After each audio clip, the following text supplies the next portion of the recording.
नमस्कार दोस्तों, exam toppers अड्डा में आपका स्वागत है। आज हम आपके लिए मौलिक अधिकार संबंधित महत्वपूर्ण तथ्य लेके आए जो कि विभिन्न परीक्षाओं में सदैव से ही बहुत महत्वपूर्ण रहे हैं। आते हैं हम मौलिक कर्तव्यों से संबंधित कुछ ऐतिहासिक तथ्य लेकर के। तो मौलिक अधिकार सर्वप्रथम कहां लागू हुए? तो सर्वप्रथम मौलिक अधिकार ब्रिटेन में लागू हुए।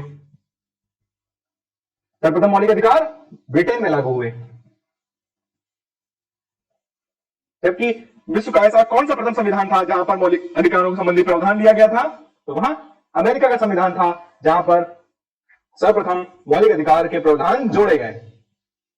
जबकि भारत के संविधान भाग 3 के अंतर्गत जो मौलिक अधिकार लिए गए हैं वह अमेरिका के संविधान से ही लिए गए हैं। अमेरिका के संविधान में मौलिक अधिकार को बिल ऑफ राइट्स कहा जाता है। Bill of rights.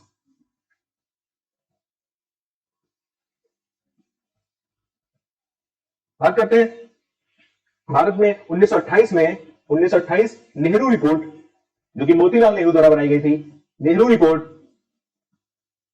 इसमें मूल अधिकारों संबंधी प्रावधान थे, जिनमें मूल अधिकार संबंधी प्रावधान थे। यह साइमन कमीशन की प्रतिक्रिया स्वरूप आई थी। तथा बात करते हैं कराची अधिवेशन 1931। कराची अधिवेशन 1931 जो कि कांग्रेस का अधिवेशन था, यह मौलिक अधिकारों से संबंधित था, जिसकी अध्यक्षता सरदार पटेल ने की थी। बात करेंगे संविधान सभा संबंधित कुछ विशेष तथ्य। संविधान सभा के अंतर्गत मौलिक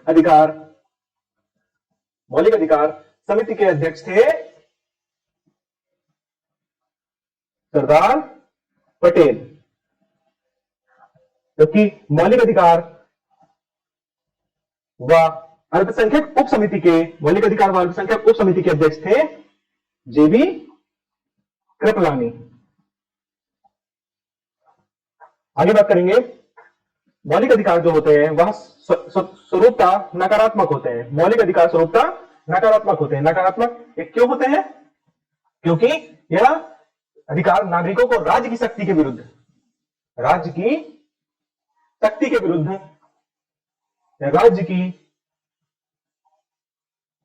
तानाशाही को नियंत्रित करता है। यह इसलिए नकारात्मक है क्योंकि यह राज्य की तानाशाही को भी नियंत्रित करता है। आते हैं अपनी अगली स्लाइड में। संविधान के भाग 3 अनुच्छेद 12 से 35 में मौलिक अधिकारों को विवरण दिया गया है। भाग 3, जिसको भारत का मैग्ना कार्टा भी कहा जाता है। मूल रूप से संविधान में 7 प्रकार के मौलिक अधिकार दिए गए थे। मूल रूप से भारतीय संविधान में 7 प्रकार के मौलिक अधिकार दिए गए थे, परंतु संपत्ति का अधिकार अनुच्छेद 31 जो कि 44वें संविधान संशोधन अधिनियम 1978 में 301 के तहत एक विधिक अधिकार बना दिया गया, जिसके तहत अब वर्तमान में मात्र 6 मौलिक अधिकार भारतीय नागरिकों को प्रदान किए गए हैं। जिनमें सबसे पहला है समता का अधिकार, स्वतंत्रता का अधिकार, शोषण के विरुद्ध अधिकार, धर्म की स्वतंत्रता का अधिकार, संस्कृति और शिक्षा संबंधी अधिकार जो कि अल्पसंख्यकों को दिए गए, तथा संवैधानिक उपचारों का अधिकार शामिल है। तो संपत्ति का अधिकार अनुच्छेद 31 को 44वें संविधान संशोधन अधिनियम 1978 द्वारा 301 के तहत विधिक अधिकार घोषित किया गया। आते हैं अगली स्लाइड के ऊपर। बात करेंगे आर्टिकल 13 की। आर्टिकल 13 अनुच्छेद 13 के तहत अनुच्छेद 13 मौलिक अधिकारों से असंगत या जो विधियां होंगी वह उनका अल्पीकरण और शून्य माना जाएगा। उनको उस हद तक जिस हद तक वो मौलिक अधिकारों को प्रभावित कर रही होंगी उस हद तक उनको शून्य माना जाएगा। यह शक्ति सर्वोच्च न्यायालय के अंतर्गत अनुच्छेद 32 के तहत सर्वोच्च न्यायालय को प्राप्त है उसको शून्य करना या फिर अल्प करना, उच्च न्यायालय के अनुच्छेद 226 के तहत। बात करते हैं संविधान संशोधन विधि नहीं है। संविधान संशोधन विधि नहीं है। यह कहा गया है केशवानंद भारती केस 1973। केशवानंद भारती केस 1973 के तहत कहा गया संविधान संशोधन विधि नहीं है। यानी कि अब अगली बात करते हैं समता का अधिकार। समता का अधिकार अनुच्छेद 14 से 18। समता का अधिकार के अंतर्गत अनुच्छेद 14 को समझेंगे।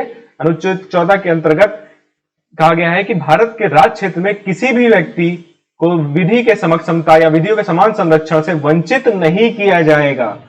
विधि के समक्ष समता ब्रिटेन की देन है, यानी कि ब्रिटेन से लिया गया है, जबकि विधियों का समान संरक्षण अमेरिका के संविधान से लिया गया। विधियों का समान संरक्षण अमेरिका के संविधान से लिया गया। आते हैं अनुच्छेद 12 पर।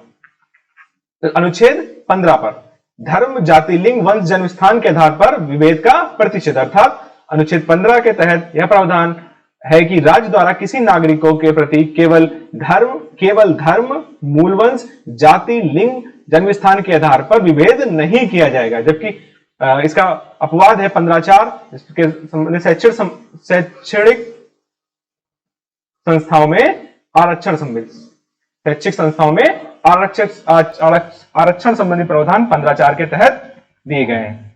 बात करते हैं अनुच्छेद 16 की, तो सार्वजनिक नियोजन के विषय पर अवसर की समानता अनुच्छेद 16 के तहत है, अर्थात भारत संविधान के अनुच्छेद 16 में राज्य के अधीन किसी पद पर नियोजन या नियुक्ति की से संबंधित विषयों पर सभी नागरिकों को समान अवसर प्रदान किए जाएंगे। बात करते हैं इसके अपवाद की, तो अपवाद 16(4) के तहत यह अपवाद है कि पिछड़े वर्गों का आरक्षण संबंधित प्रावधान 16(4) में दिया गया है। बात करते हैं मंडल आयोग की, तो यह इसकी मंडल आयोग की स्थापना 1980 के तहत 1980 में हुई थी, जब सरकार मोरारजी देसाई की थी, यानी कि प्रधानमंत्री मोरारजी देसाई थे। पिछड़ा वर्ग, इसमें अनुशंसा दी गई थी कि पिछड़ा वर्ग का निर्धारण जाति के आधार पर किया जा सकता है। पिछड़ा वर्ग का निर्धारण किसके आधार पर? जाति के आधार पर किया जाएगा। आते हैं अस्पृश्यता उन्मूलन अनुच्छेद 17। अस्पृश्यता उन्मूलन अनुच्छेद 17 के तहत इसी के तहत protection of civil rights act 1955 आया, अस्पृश्यता अपराध अधिनियम 1955 आया। जबकि बात करते हैं अनुच्छेद 18 की, तो उपाधियों का उन्मूलन, अनुच्छेद 18 उपाधियों का उन्मूलन। बात करते हैं स्वतंत्रता का अधिकार संबंधित, तो यहां 19 से 22 तक है। बात करेंगे अनुच्छेद 19 के तहत जो अधिकार प्रदान किए गए हैं। अनुच्छेद 19 के तहत 6 प्रकार की स्वतंत्रता प्रदान की गई है। वाक एवं अभिव्यक्ति की स्वतंत्रता, इसकी के अंतर्गत प्रेस की स्वतंत्रता संबंधी प्रावधान है दिए गए हैं। शांतिपूर्ण सम्मेलन में भाग लेने की स्वतंत्रता का अधिकार, संगम या संघ बनाने का अधिकार, आवास संचरण की स्वतंत्रता तथा निवास का अधिकार, व्यवसाय आदेश की स्वतंत्रता का अधिकार। 6 प्रकार की स्वतंत्रता 19 के तहत दी गई है। जबकि संपत्ति के अधिकार संबंधी स्वतंत्रता भी यहाँ 19(1)(4) के तहत थी, जो कि 44वें संविधान द्वारा 301 के तहत विधिक अधिकार बना दिया गया। बात करते हैं दोष सिद्धि के संबंध में संरक्षण संबंधी प्रावधान। दोष सिद्धि के संबंध में संरक्षण संबंधी प्रावधान आर्टिकल 20 के तहत है। आर्टिकल 20 दोष सिद्धि के संबंध में संरक्षण। इसके तहत 3 बातें। एक पहली बात, कार्योत्तर विधियों से संरक्षण, कार्योत्तर विधियों से संरक्षण। दूसरी बात आ जाती है दोहरा दंड से संरक्षण, दोहरे दंड से संरक्षण दिया जाएगा इसमें, दोहरे दंड से संरक्षण तथा स्वयं के प्रति गवाही देने की आत्म अभिशंसन से भी संरक्षण, यानी कि स्वयं के प्रति गवाही से भी संरक्षण किया गया है। तो कार्योत्तर विधियां संबंधित, जैसे कि एक ही यहां पर किसी व्यक्ति को अपराध के लिए तब तक दोषी नहीं ठहराया जाएगा जब तक कि ऐसा कोई कार्य नहीं करता जिससे किसी प्रवत विधि का अतिक्रमण नहीं किया है। दूसरी बात करेंगे, किसी व्यक्ति को एक अपराध के लिए एक से अधिक बार अभिनियोजित या दंडित नहीं किया जाएगा। एक अपराध के लिए सिर्फ एक ही बार दंडित किया जाएगा। तथा स्वयं के प्रति गवाही देने का भी संबंधी संरक्षण इसमें दिया गया है। बात करते हैं आर्टिकल 21 की, मोस्ट इंपॉर्टेंट आर्टिकल 21, अनुच्छेद 21, प्राण और दैहिक स्वतंत्रता। प्राण और दैहिक स्वतंत्रता, इसके तहत किसी व्यक्ति को उसके प्राण और दैहिक स्वतंत्रता से विधि द्वारा स्थापित प्रक्रिया के अनुसार ही वंचित किया जाएगा, अन्यथा नहीं। किसी व्यक्ति को उसके प्राण और दैहिक स्वतंत्रता से विधि द्वारा स्थापित प्रक्रिया द्वारा ही वंचित किया जाएगा, अन्यथा नहीं। यह अधिकार नागरिक और अनागरिक दोनों के पास है। बात करते हैं विधि द्वारा स्थापित प्रक्रिया। विधि द्वारा स्थापित प्रक्रिया कहां से लिया गया है? विधि द्वारा स्थापित प्रक्रिया, यह जापान से लिया गया है। कहां से लिया गया है विधि द्वारा स्थापित प्रक्रिया? जापान से। बात करते हैं प्राण और दैहिक स्वतंत्रता का अर्थ सिर्फ प्राण के अधिकार से संबंधित नहीं है, यह गरिमामय जीवन संबंधी है, गरिमामय जीवन जीने का अधिकार है। बात करते हैं इसी के तहत 86वें संविधान संशोधन के तहत 2002 में 86वां संविधान संशोधन हुआ, उसके तहत आर्टिकल 21A जोड़ा गया जो शिक्षा संबंधित है। शिक्षा संबंधित आर्टिकल 21A। इसके तहत 6 से 14 वर्ष की आयु के सभी बच्चों को निःशुल्क व अनिवार्य शिक्षा उपलब्ध कराई जाएगी। इसके तहत 86वें संविधान संशोधन के तहत कुछ बातें और आई थी। 2002 के तहत दो चीजें आई थी। एक तो नीति निर्देशक तत्व में अनुच्छेद 45 में परिवर्तन किया गया तथा मौलिक कर्तव्य में 11वां मौलिक कर्तव्य जोड़ा गया। शिक्षा संबंधित 11वां मौलिक कर्तव्य भी जोड़ा गया। बात करते हैं अनुच्छेद 45 में क्या कहा गया, तो अनुच्छेद 45 में परिवर्तन करके अब 0 से 6 वर्ष तक के बच्चों को 6 वर्ष तक के बच्चों को प्रारंभिक शिक्षा व देखरेख, 6 वर्ष तक के बच्चों की प्रारंभिक शिक्षा व देखरेख होगी। पर इससे पूर्व 45वें अनुच्छेद 45 में व्यवस्था थी, राज्य व्यवस्था करेगा कि 6 से 14 वर्ष के बच्चों को शिक्षा सुलभ हो, और अब इसको परिवर्तित करके कर दिया गया है, राज्य 6 वर्ष तक के बच्चों की शिक्षा देखरेख का प्रयास करेगा। आगे चलते हैं। गिरफ्तारी संबंधित अनुच्छेद 22 किसी व्यक्ति को निरोध एवं गिरफ्तारी संरक्षण प्रदान करती है। गिरफ्तारी और संरक्षण प्रदान करती है। दो तरह की गिरफ्तारियों के बारे में बताया गया है। एक तो साधारण दंड प्रक्रिया वाली गिरफ्तारियां, साधारण दंड प्रक्रिया वाली, तथा एक निवारक निरोध। इसके तहत 24 घंटे के अंतर्गत मजिस्ट्रेट के सामने पेश करना होता है, जबकि इसके तहत प्रावधान यह है कि मैक्सिमम 3 माह तक निरोध किया जा सकता है। बात करते हैं शोषण के विरुद्ध अधिकार संबंधित प्रावधानों की, जो कि अनुच्छेद 23 व 24 में दिया गया है। शोषण के विरुद्ध अधिकार 23 व 24।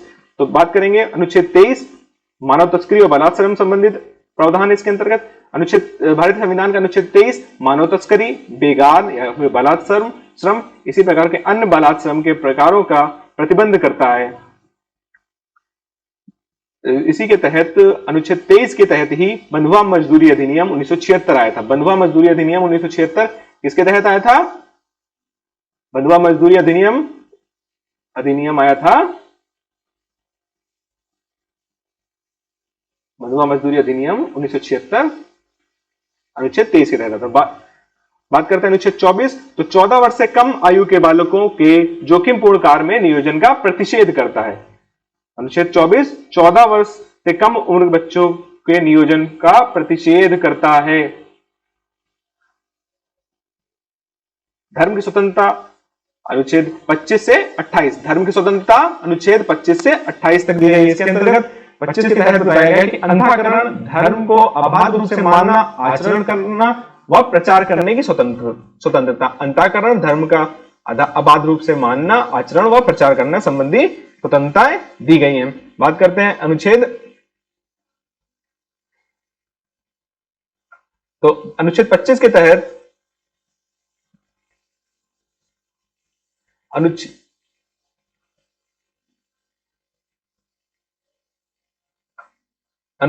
25 के तहत अनुसार सभी व्यक्तियों का अंतःकरण की स्वतंत्रता, धर्म को अबाध रूप से मानने तथा आचरण करने का प्रचार करने का समान अधिकार प्रदान किया गया। जबकि अनुच्छेद 26 के तहत धार्मिक कार्यों के प्रबंध की स्वतंत्रता दी गई। धार्मिक कार्यों की प्रबंध की स्वतंत्रता अनुच्छेद 26 के तहत दी गई। जबकि धर्म की अभिव्यक्ति के लिए करों के संदान से मुक्ति, यानी कि जबरदस्ती किसी पर कोई कर नहीं लगाया जाएगा किसी विशेष धर्म की अभिवृद्धि के लिए।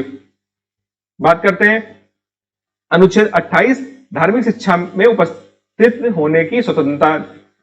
इसके तहत भारत राज्य निधियों से पूर्णतः पोषित किसी भी शैक्षिक संस्थान में धार्मिक शिक्षा नहीं दी जाएगी। अनुच्छेद 28 के तहत किसी भी राज्य पोषित विद्यालय में धार्मिक शिक्षा नहीं दी जाएगी। पूर्णतः राज्य पोषित विद्यालयों में धार्मिक शिक्षा नहीं दी जाएगी। बात करते हैं संस्कृति और शिक्षा संबंधी अधिकार। अनुच्छेद 29-30 के तहत जो अल्पसंख्यकों को दिए गए उसके तहत अल्पसंख्यकों के हित के संरक्षण संबंधित अनुच्छेद 29 यह प्रावधान किया गया है कि भारत के किसी भी भाग में रहने वाले नागरिकों को किसी भी अनुभाग में अपनी बोली, भाषा, लिपि, संस्कृति को सुरक्षित रखने का अधिकार है। अनुच्छेद 29 धार्मिक अल्पसंख्यकों को भाषाई अल्पसंख्यकों की सुरक्षा प्रदान करता है। सिर्फ दो तरह के अल्पसंख्यक माने जाते हैं भारत में, भाषाई और धार्मिक। भाषाई व धार्मिक। शिक्षा संस्थान की स्थापना और प्रशासन संबंधी प्रावधान अनुच्छेद 30 में दिए गए हैं। शिक्षा संस्थानों की स्थापना और प्रशासन करने का अल्पसंख्यक वर्गों का अधिकार अनुच्छेद 30 के तहत। आते हैं अगली स्लाइड पर अपनी। संवैधानिक उपचार का अधिकार अनुच्छेद 32। संवैधानिक उपचार का अधिकार अनुच्छेद 32 के तहत है। सर्वोच्च न्यायालय में अनुच्छेद 32 के तहत संवैधानिक उपचार का अधिकार, जबकि उच्च न्यायालय में अनुच्छेद 226 के तहत हम जा सकते हैं। अनुच्छेद 226 के तहत उच्च न्यायालय रिट जारी कर सकता है, जबकि सर्वोच्च न्यायालय अनुच्छेद 32 के तहत रिट जारी कर सकता है। डॉक्टर अंबेडकर ने अनुच्छेद 32 को संविधान की आत्मा व हृदय कहा है। संविधान की आत्मा व हृदय कहा है किसको? अनुच्छेद 32 को। बात करते हैं इसमें कितने प्रकार की रिट है? कुल 5 प्रकार की रिट होती है। 5 प्रकार की रिट न्यायालय जारी कर सकते हैं, सर्वोच्च न्यायालय या उच्च न्यायालय। उच्च न्यायालय 226 के तहत, सर्वोच्च न्यायालय अनुच्छेद सर्वोच्च न्यायालय 32 के तहत, उच्च न्यायालय 226 के तहत। बात करते हैं पहली रिट, बंदी प्रत्यक्षीकरण। इसका अर्थ होता है शरीर सहित पेश करना। अर्थात जब किसी व्यक्ति को गिरफ्तार किया जाता है तो न्यायालय बंदी प्रत्यक्षीकरण का आदेश देता है। आदेश का अर्थ होता है कि गिरफ्तार करने के 24 घंटे के अंदर व्यक्ति को मजिस्ट्रेट के समक्ष अनिवार्य रूप से पेश किया जाए। यदि न्यायालय व्यक्ति को अवैध तरीके से गिरफ्तार पाती है तो उसे छोड़ने का आदेश जारी कर सकती है। बात करते हैं अगली रिट, परमादेश की बात करते हैं। इसका अर्थ होता है हम आदेश देते हैं। यह आदेश तब तक जारी किया जाता है जब कोई सरकार या उसका कोई उपकरण अथवा अधीनस्थ न्यायाधिकरण या निगम लोक प्राधिकरण अपने कर्तव्यों के निर्वहन करने में असफल होते रहते हैं। अपने कर्तव्यों को निर्वहन में असफल होंगे तभी यह रिट उनके प्रति जारी की जाएगी। बात करते हैं प्रतिषेध की।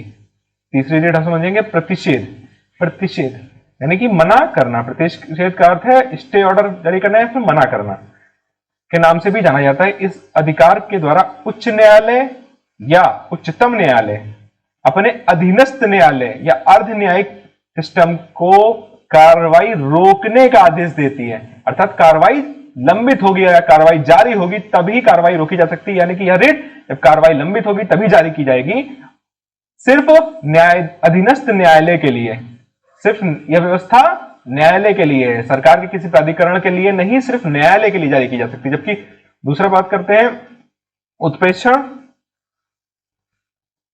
उत्प्रेषण सर्वोच्च न्यायालय अथवा उच्च न्यायालय द्वारा अधीनस्थ न्यायालय ट्रिब्यूनल या अर्ध न्यायिक प्राधिकरण द्वारा जारी किए गए आदेश को रद्द करने के लिए उत्प्रेषण रिट जारी करती है। यानी कि कार्रवाई समाप्त हो चुकी है उसको रद्द करने के लिए रिट जारी की जाती है। तो प्रतिषेध कार्रवाई लंबित होगी तब जारी की जाएगी, जबकि कार्रवाई समाप्त हो चुकी है, कोई निर्णय दिया जा चुका है, उसके विरुद्ध उच्च न्यायालय वरिष्ठ न्यायालय अपने अधीनस्थ न्यायालय के लिए यह रिट जारी करते हैं। यह भी रिट न्यायालय के लिए ही है। बात करते हैं अधिकार प्रेक्षा।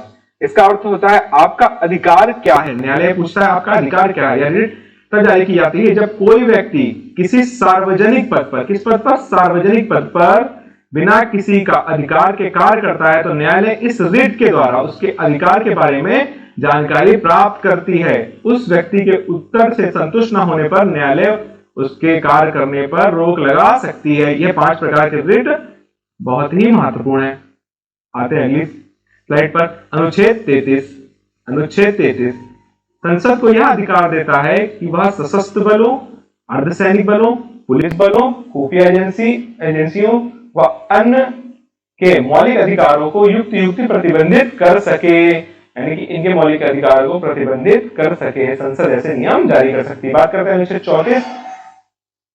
यह मुख्यतः मार्शल लॉ से संबंधित है। मार्शल लॉ अनुच्छेद 34। बात करते हैं अनुच्छेद 35। इसके अंतर्गत केवल संसद को मौलिक अधिकार को प्रभावी बनाने के लिए कानून बनाने का अधिकार, कानून बनाने की शक्ति प्रदान करता है। यानी कि संविधान केवल संसद को मौलिक अधिकार संबंधी प्रावधानों पे संशोधन आदि करने की शक्ति देता है। यह अधिकार राज्य विधानमंडल के पास नहीं है। नमस्कार दोस्तों, हमारे चैनल को सब्सक्राइब करते रहें जिससे अन्य लोगों तक हमारी यह उपयोगी वीडियो पहुंचते रहें, प्रसार करते रहें हमारे इस वीडियो का। नमस्कार।